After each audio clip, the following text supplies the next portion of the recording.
छत्तीसगढ़ की बड़ी खबरों के साथ आपका स्वागत है। मैं हूं लीना। आइए देखते हैं आज की सुर्खियां। पूर्व सीएम डॉक्टर रमन सिंह ने सीएम भूपेश बघेल को दी चुनौती, गिरफ्तार करने का इतना शौक है मुख्यमंत्री जी को, कीजिए गिरफ्तार। जांजगीर चांपा पुलिस ने चोरी और गुम हुए 60 मोबाइल को किया बरामद, सभी मोबाइलों की कीमत 7 लाख से ज्यादा। वेदांता ने रायपुर में स्थापित किया 100 बिस्तरों का फील्ड अस्पताल, सरकार के कोविड राहत कार्यों में देगा महत्वपूर्ण योगदान। सभी पुलिस अधिकारियों की हुई रायपुर में बैठक, कोरोना को लेकर हुई चर्चा। और भनपुरी इलाके की केमिकल फैक्ट्री में लगी भीषण आग, मौके पर दमकल की 10 गाड़ियां मौजूद। अब देखते हैं खबर विस्तार से। टूलकिट मामले को लेकर छत्तीसगढ़ में बीजेपी आक्रामक हो गई है। मामले में भाजपा के दिग्गज नेताओं के खिलाफ कांग्रेस ने आपराधिक प्रकरण दर्ज कराए हैं। वहीं से भाजपा और उग्र होने लगी है। भाजपा ने इस मुद्दे को लेकर आज प्रदेश स्तरीय धरना प्रदर्शन किया है। पूरे प्रदेश भर में भाजपा नेताओं और कार्यकर्ताओं ने शुक्रवार को दोपहर 12 बजे से 2 बजे तक अपने अपने घरों के बाहर धरना प्रदर्शन किया है। इसी कड़ी में बीजेपी शनिवार को प्रदेश भर में जिले भर में आंदोलन करेगी। पूर्व मुख्यमंत्री रमन सिंह ने कहा कि टूल किट देश को बदनाम करने की साजिश है। कांग्रेस के खिलाफ बोलते हुए कहा कि ये लोग देश को बदनाम करने की साजिश की है। और ये जो षड्यंत्र कांग्रेस ने किया है, जिसका हम विरोध कर रहे हैं और हम ये मांग भी करते हैं कि जिस प्रकार कांग्रेस ने एक षड्यंत्रकारी दस्तावेज, जो न केवल प्रधानमंत्री जी को बदनाम करने की साजिश थी, बल्कि देश को बदनाम करने की साजिश है। रमन सिंह ने कहा कि ये उजागर हो चुका है कि एफआईआर दर्ज न करके गिरफ्तार कीजिए, इसके लिए हम तैयार हैं। रमन सिंह ने ऐलान किया है कि कल प्रदेश स्तरीय जेल भरो का आंदोलन किया जाएगा। कार्यकर्ता थाने के सामने जाकर गिरफ्तारी देंगे। मैं भी सिविल लाइन थाने में जाकर गिरफ्तारी दूंगा कि हजारों लोगों ने इस पर ट्वीट किया है। उन्हें भी गिरफ्तार कीजिए। कुंभ को बदनाम किया जा रहा है। सेंट्रल विस्टा को मोदी महल कह बदनाम किया जा रहा है। यहाँ के स्वास्थ्य मंत्री वैक्सीन को बैन करते हैं, भ्रम की स्थिति पैदा करते हैं। वहीं सीएम भूपेश बघेल को चुनौती देते हुए कहा कि मुझे गिरफ्तार करने का इतना शौक है तो मुझे गिरफ्तार कीजिए। भाजपा के कार्यकर्ता प्रधानमंत्री और देश का अपमान नहीं सह सकते। हमारी आवाज बुलंद के साथ उठती रहेगी। हम तो ये कहते हैं कि एफआईआर करने का कितना शौक है मुख्यमंत्री जी, आप तो गिरफ्तार करिए। और ना जाने कल कितने कार्यकर्ताओं ने, हजारों हजार, 50,000 से ज़्यादा कार्यकर्ताओं ने रीट्वीट करके ये बता दिया कि भारतीय जनता पार्टी का एक एक कार्यकर्ता प्रधानमंत्री का अपमान नहीं सह सकता, देश का अपमान नहीं सह सकता, और इसके विरोध में हमारी आवाज़ बुलंदी के साथ रहेगी और इस आवाज़ को कोई दबा नहीं सकता। महीनों से गुम और चोरी किए गए 60 मोबाइलों को ढूंढ निकाला है। जांजगीर पुलिस ने जब्त मोबाइलों की अनुमानित कीमत 7 लाख से ज्यादा बताई जा रही है। कुछ मोबाइल मालिकों को इसको वापस भी किया गया है। साइबर सेल और जांजगीर पुलिस की टीम ने ये कार्रवाई की है।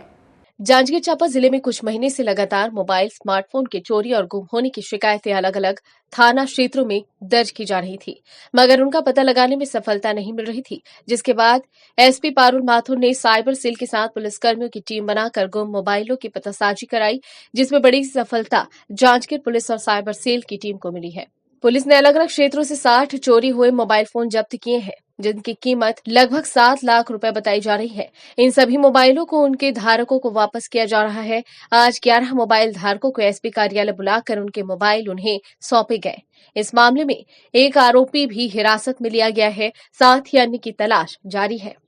पिछले 4-5 महीनों में लगभग कई आवेदन मिले थे पुलिस में, जिसमें कि कुछ गुम मोबाइल, कुछ गिर गए थे, कहीं कुछ चोरी के भी मोबाइल थे। तो इसमें पिछले 8-10 दिन से एक अभियान के रूप में खासतौर पर साइबर सेल ने एडिशनल एसपी के नेतृत्व में बहुत बेहतरीन काम करते हुए 60 नग मोबाइल इसमें रिकवर किए हैं। ये सभी स्मार्टफोन्स हैं जो कि जिनकी औसतन कीमत 10 से 15,000 रुपये के बीच में होती है। तो टोटल ये 60 मोबाइल्स अलग अलग जगहों से रिकवर किए हैं, कुछ अलग ज़िलों से भी रिकवर किए हैं। और आज इसी कड़ी में 11 जो मोबाइल ओनर्स थे उनको पुलिस ऑफिस बुला के, एसपी ऑफिस बुला के उनको वापस किए गए हैं और वो इससे काफ़ी प्रसन्न हैं। लगभग अगर हम कीमत अनुमानित करें तो अगर हर एक मोबाइल 10 से 15,000 का है तो लगभग 7 लाख की अनुमानित कीमत इस रिकवरी की है। वेदांता समूह ने नया रायपुर में 100 बिस्तरों के अत्याधुनिक कोविड फील्ड अस्पताल की स्थापना की घोषणा की है। समूह के कंपनी बाल्को को देखरेख में और ये अस्पताल युद्ध स्तर पर तैयार किया जा रहा है। एक पखवाड़े में इसके प्रचालन में आने की संभावना है। वेदांता के इस महत्वपूर्ण कदम से छत्तीसगढ़ राज्य प्रशासन को कोविड-19 के खिलाफ चल रही लड़ाई को मजबूती देने में मदद मिलेगी। नया रायपुर के सेक्टर 36 में बाल्को मेडिकल सेंटर कैंसर अस्पताल के समीप वातानुकूलित कोविड अस्पताल का प्रबंधन और प्रचालन बाल्को मेडिकल सेंटर की देखरेख में होगा। अस्पताल में ऑक्सीजन युक्त 90 बिस्तर होंगे। 10 बिस्तरों में वेंटिलेटर की सुविधा होगी। विशेषज्ञ चिकित्सकों और चिकित्सा कर्मियों का दल निरंतर अपनी सेवाएं देगा। बाल्को के मुख्य कार्यकारी अधिकारी और निदेशक अभिजीत पति ने इस पर कहा कि जन स्वास्थ्य के क्षेत्र में चुनौतीपूर्ण परिस्थितियों से निपटने के लिए हम पूरी क्षमता के साथ योगदान देने के लिए कटिबद्ध है।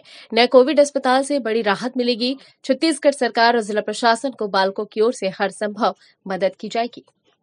कोरोना महामारी और आपराधिक शिकायतों के मद्देनजर पुलिस उप महानिरीक्षक और वरिष्ठ पुलिस अधीक्षक अजय कुमार यादव द्वारा रायपुर जिले के समस्त पुलिस और राजपत्रित अधिकारियों की थाना चौकी प्रभारियों की बैठक ली गई। बैठक में वरिष्ठ पुलिस अधीक्षक द्वारा जिला प्रशासन द्वारा जारी कोरोना महामारी के संबंध में जो भी नई गाइडलाइन और दिशा निर्देश जारी किए गए हैं उनका सख्ती से पालन के आदेश देने के साथ ही पुलिसकर्मियों को भी इस संक्रमण से खुद को बचने के लिए कहा गया है। वरिष्ठ पुलिस अधीक्षक द्वारा लंबित अपराधों और शिकायतों का त्वरित निराकरण करने के निर्देश देने के साथ चीट फंड के पुराने मामलों की भी जांच करने के निर्देश दिए गए। लॉकडाउन खुलने पर आपराधिक गतिविधियां भी सक्रिय हो जाती हैं, इसलिए आपराधिक तत्वों को चिन्हांकित कर उन पर लगाम कसने कहा गया ताकि इनके द्वारा अपराधों को घटित करने के पहले ही रोका जा सके। गुंडा और निगरानीशुदा बदमाशों और धारदार हथियार रखकर घूमने वालों पर नजर रखने के भी निर्देश दिए गए। रात्रि गश्त को मुस्तैदी पूर्वक काम करने और गश्त के दौरान चोरी नकबजनी की घटना घटित न हो उस पर विशेष ध्यान रखने कहा गया।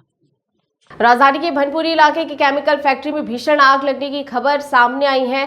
आग इतना जबरदस्त था कि आग पर काबू पाने के लिए मौके पर दमकल की 10 गाड़ियां मौजूद हुई। फैक्ट्री के अंदर रखा कच्चा माल जल रहा था। बेकाबू आग को देखते हुए जब रायपुर एयरपोर्ट से भी फायर ब्रिगेड की गाड़ियां मौके पर भेजी गई। बताया जा रहा है कि भनपुरी के सूर्या वायर्स फैक्ट्री से लगे कोलंबिया केमिकल प्लांट में आग इतनी भयावह थी कि स्थानीय फायर ब्रिगेड की कई गाड़ियों को आग बुझाने के लिए घंटों जद्दोजहद करना पड़ा। इस स्थिति में दुर्ग जिले से भी फायर डिपार्टमेंट की टीम मौके पर मदद करने पहुंची। वहीं रायपुर के एयरपोर्ट से भी फायर ब्रिगेड की गाड़ियां मौके पर भेजी गई। बता दें कि रायपुर के इंडस्ट्रियल एरिया में लगातार फैक्ट्रियों में भीषण आगजनी की घटनाएं सामने आ रही है। हाल ही में ग्रीन पेट्रोल जैसे ही अन्य फैक्ट्रियों में भी ऐसी ही बड़ी वारदातें घटित हो चुकी हैं। ऐसे में बड़ा सवाल यही उठ रहा है कि प्रशासन में बैठे अफसर आखिर क्यों आंखें मूंद इस तरह के हादसे को दावत दे रहे हैं। क्या इन फैक्ट्रियों में काम करने वाले लोगों की सुविधा और सुरक्षा का ध्यान रखा जा रहा है या फिर बड़े हादसे के बाद ही जिम्मेदार अफसर नींद से जागेंगे। आतंकवाद विरोधी दिवस के अवसर पर सुकमा एसपी कन्हैया लाल ध्रुव ने जवानों को शपथ दिलाई। स्वर्गीय राजीव गांधी जी के शहादत दिवस पर आतंकवाद विरोध दिवस की शपथ दिलाकर आतंकवाद और नक्सलवाद खत्म करने का प्रण लिया। भारत रत्न पूर्व प्रधानमंत्री स्वर्गीय राजीव गांधी के शहादत दिवस को आतंकवादी विरोधी दिवस के रूप में मनाया जाता है। इस मौके पर सुकमा नए एसपी कार्यालय में सुकमा एसपी कन्हैया लाल ध्रुव ने जवानों को आतंकवाद विरोधी दिवस पर शपथ दिलाई। देश की रक्षा आतंकवादियों से करेंगे और आतंकवादी और देश विरोधी नक्सलियों का सफाया करेंगे। इस मौके पर डीएसपी आशा सेन और एसपी कार्यालय स्टाफ भी मौजूद रहा। देश के नागरिकों को जागृत करने के लिए और आतंकवाद के जो नुकसान है उसको बताने के लिए हर साल 21 तारीख को आतंकवाद दिवस, राष्ट्रीय आतंकवाद दिवस मनाने का फैसला लिया है। तब से लेकर के हम लोग प्रतिवर्ष आतंकवाद को कैसे खत्म किया जाए, देश के नागरिकों को इस संबंध में कैसे जागरूक किया जाए, उसी उद्देश्य को लेके प्रतिवर्ष राष्ट्रीय आतंकवाद दिवस मनाते हैं। पूर्व प्रधानमंत्री राजीव गांधी की पुण्यतिथि पर छत्तीसगढ़ के 22 लाख किसानों के खाते में 1500 करोड़ रुपए की नगद सहायता राशि जमा कर दी गई है। मुख्यमंत्री भूपेश बघेल ने मुख्यमंत्री निवास में आयोजित एक सादे समारोह में बटन दबाकर इस राशि का वितरण किया। इस समारोह में कांग्रेस के राष्ट्रीय अध्यक्ष सोनिया गांधी और पूर्व अध्यक्ष राहुल गांधी नहीं जुड़े। पहले उनके वीडियो कॉन्फ्रेंसिंग के जरिए शामिल होने की खबर थी। मुख्यमंत्री भूपेश बघेल समारोह के दौरान सोनिया गांधी की ओर से आया लिखित संदेश पढ़ा। कांग्रेस के प्रदेश प्रभारी पीएल पुनिया ने राहुल गांधी का संदेश सुनाया। राहुल गांधी ने कहा कि कांग्रेस के नेतृत्व में छत्तीसगढ़ सरकार किसानों, पशुपालकों को प्राथमिकता दे रही है। इसके लिए सरकार बधाई की पात्र है। पीएल पुनिया ने कहा कि आर्थिक संकट के समय जारी धनराशि से लोगों के रुके हुए काम हो सकेंगे, वहीं इससे बाजार में भी नई मांग पैदा होगी। मुख्यमंत्री भूपेश बघेल ने कहा कि बजट के दौरान भूमिहीन किसानों के लिए किसान न्याय योजना की घोषणा की गई थी। उसके प्रति सरकार संकल्पित है। जल्द ही ये भी योजना शुरू हो जाएगी। समारोह में स्वास्थ्य मंत्री टीएस सिंहदेव, गृह मंत्री ताम्रध्वज साहू, कृषि मंत्री रविंद्र चौबे, वन मंत्री मोहम्मद अकबर, नगरीय प्रशासन मंत्री डॉक्टर शिव डहरिया, स्कूल शिक्षा मंत्री डॉक्टर प्रेम साय सिंह टिकाम, खाद्य मंत्री अमरजीत भगत, महिला एवं बाल विकास मंत्री अनिला भेड़िया, उद्योग मंत्री कवासी लखमा, राजस्व मंत्री जयसिंह अग्रवाल, उच्च शिक्षा मंत्री उमेश पटेल और लोक स्वास्थ्य यांत्रिकी मंत्री गुरु रुद्र कुमार भी मौजूद रहे। छत्तीसगढ़ में कोरोना संक्रमण के चलते लॉकडाउन लगाया गया है। लोगों की समस्याओं को देखते हुए कुछ छूट भी दी गई है। ऐसे में कुछ लोग हैं जो इस छूट का गलत फायदा उठाने निकल पड़ते हैं। तहसीलदार लापरवाह बने लोगों से कान पकड़कर उठापटक कराती है तो जुर्माना भी वसूलती है। जांजगीर में नायब तहसीलदार है सीता शुक्ला। लॉकडाउन और नियमों का पालन कराने के लिए वो लगातार काम कर रही है। कभी सुबह 5 बजे से ही पुलिस और नगर निगम की टीम के साथ सड़क पर डट जाती है, कभी ग्रामीण क्षेत्रों में भी छापा मारती है। फिलहाल कचहरी चौक और बीटीआई चौक पर बेवजह घूमने वालों पर उन्होंने कार्रवाई की। युवकों और लड़कों से कान पकड़कर उठक बैठक करवाई, वहीं अन्य लोगों का चालान भी काटा। कलेक्टर यशवंत कुमार की ओर से जारी आदेश में कहा गया है कि नियमों का पालन पूरी तरह से करना है। उल्लंघन करने पर कार्रवाई की जाएगी। इसके लिए महामारी एक्ट में सजा और जुर्माने का भी प्रावधान है। जिले में कोरोना के संक्रमण के आंकड़े तो कम हो रहे हैं, लेकिन मौत के नहीं। इसके पीछे कम होते टेस्ट को कारण माना जा रहा है। फिलहाल जिले में अब तक 53,388 संक्रमित मिल चुके हैं। इनमें 5,161 अभी भी उपचार करा रहे हैं, जबकि 696 लोगों की मौत हो चुकी है। Bureau report, dB live news. समाज सेवी संस्था साथी द्वारा जिले में प्रवासी मजदूरों को क्वारंटीन अवधि पूरी कर घर जा रहे हैं। उन्हें सूखा राशन और दवाई वितरण के साथ ग्रामीण क्षेत्रों में जागरूकता अभियान चलाया जा रहा है।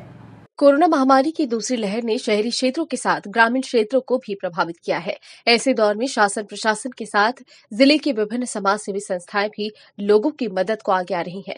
इसी कड़ी में जिले की समाज सेवी संस्था साथी के कार्यकर्ता जिले के ग्रामीण अंचलों में टीकाकरण के लिए लोगों को जागरूक कर रहे हैं। साथ ही कोरोना से बचाव के तरीके बताने के साथ जरूरतमंदों की मदद भी कर रहे हैं। खासकर प्रवासी मजदूर जो अन्य राज्यों से वापस घर आए हैं, जिन्हें क्वारंटीन किया गया है। ऐसे जरूरतमंद मजदूरों को घर वापसी के समय सूखा राशन और दवाइयां वितरित की जा रही हैं।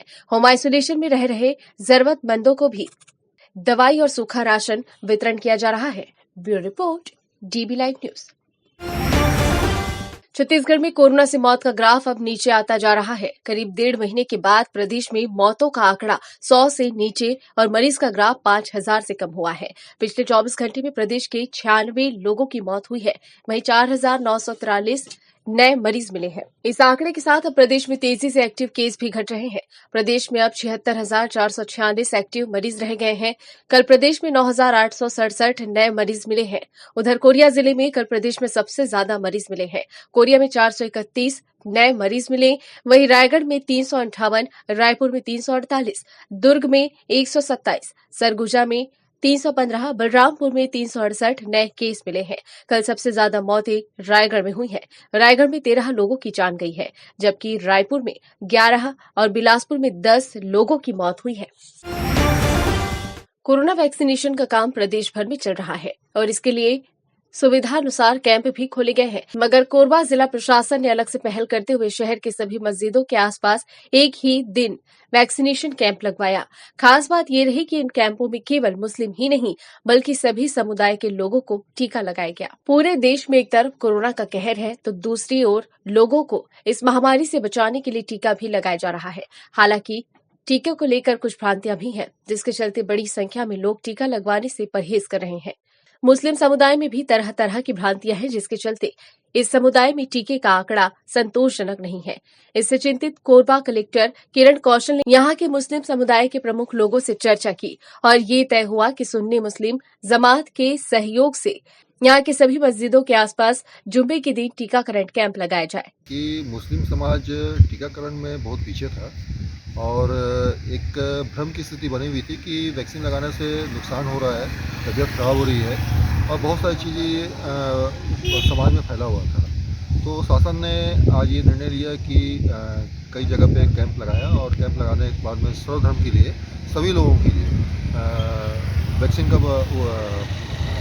का प्रयोग किया और वैक्सीन लगाने के लिए लोगों को मुस्लिम समाज के लोगों ने भी आह्वान किया, मेरे द्वारा भी आह्वान किया गया कि ज़्यादा से ज़्यादा संख्या में आए और वैक्सीन लगवाएं।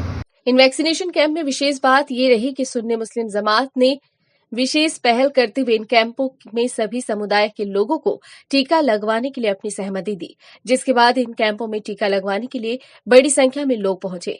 मुस्लिम समुदाय के लोगों ने भी काफी संख्या में यहां पहुंचकर टीका लगवाया। Bureau report, dB live news. Bulletin में फिलहाल इतना ही। बने रहिए डीबी लाइव के साथ। नमस्कार।